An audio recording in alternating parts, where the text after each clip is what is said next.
Hi, I thought I'd do a quick review on the Kogan Premium DC Motor Pedestal fan because I couldn't find one on YouTube when I was looking to buy one myself a few months ago. You can get this fan from the Kogan website for around $100 Australian plus shipping, which puts it in the middle of the price range for DC motor pedestal fans.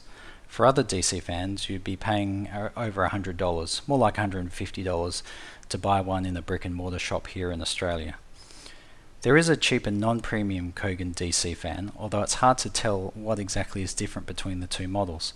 The only difference that I can see is that the premium version has 12 fan speeds and the non-premium version has 4 speeds.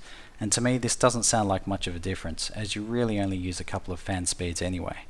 The non-premium version is about $70 Australian plus shipping. DC fans are quieter and more energy efficient than conventional AC fans.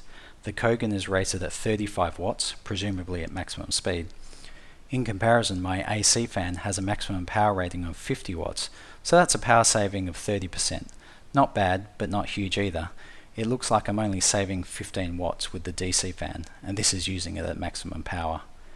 Furthermore, DC fans claim to be significantly quieter than AC fans, although as I'll explain soon, I didn't find it significantly quieter than a normal fan, especially at higher speeds. Okay, now on to the 5 things you should know about this Kogan DC fan. Number 1. The first thing you should know about this fan is that when you turn it on or off, or change fan speed or swing mode, it emits quite a loud beep. It makes using the fan in the middle of the night with others sleeping out of the question, as it's loud enough to disrupt their sleep. I wish there was a way you could silence the beeps, but it doesn't look like that's possible. Number 2. It's only really quieter at low speeds. Of the 12 speeds available, it's whisper quiet for speeds 1 to 3. Above this, it sounds like a normal AC fan. At the end of the day, you can't avoid the fact that the fan blades are chopping and pushing air, which causes noise. I found that at the top speed, it was actually louder than the top speed of my Dimplex AC fan. Of course, all of this is subjective because I can't tell you whether the top speed of my AC fan was the same as the top speed of my DC fan, but I can tell you I was surprised that the Kogan was still quite loud. Number 3. The fan height can only be set at 3 different heights, and you can only switch between them by unscrewing and screwing the fan onto the chosen extension rod or base. This is made fairly clear on the product page for this fan, however it struck me as rather odd, as I've owned many pedestal fans in the past and all of them have been adjustable via a telescopic mast arrangement, so to have one which you couldn't adjust the height easily was a little unusual. Number 4.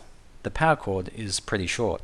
It's only about 1.8 meters, which isn't very long at all, so unless you have an extension cord handy, you'll only be able to plug this fan very close to a power outlet. Last of all, the on-off switch on this fan isn't mechanical, as in once you turn on power to the fan, you still need to press the on-off button on the fan itself or on the remote to start it. This means that you can't have, say, a Wi-Fi controlled outlet or a timer outlet to control operation. Of course, this is a pretty rare use case, but something to make note of nonetheless. So there you have it. Overall, it's been a good fan for the few weeks I've had it, although I'm not convinced it's significantly better than your standard $15 fan that you can get from Bunnings or any department store. The build quality has been impressive though, and the remote control has been surprisingly handy to use. Turns out I'm lazier than I thought, and I've grabbed the remote many more times than I've walked up to turn it on. Would I get a DC fan again? Well, it depends. If I really needed a fan that was whisper quiet for some speeds, I would get one. For example, I specifically needed a super quiet fan because it was going in a small room and I needed to be able to hear my kids in the rest of the house. So for my use case, it was a worthwhile purchase. But for larger rooms where the difference in noise wouldn't make a huge difference, I'd stick to a cheaper AC fan. And would I get the Kogan Premium DC fan again? Well, if I was after a DC fan, I probably would.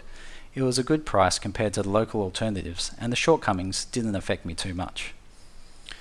So that's been my review of the Kogan Premium DC Motor Pedestal fan. Please give a thumbs up if you like the video and let me know in the comments below whether you agree with what I've said.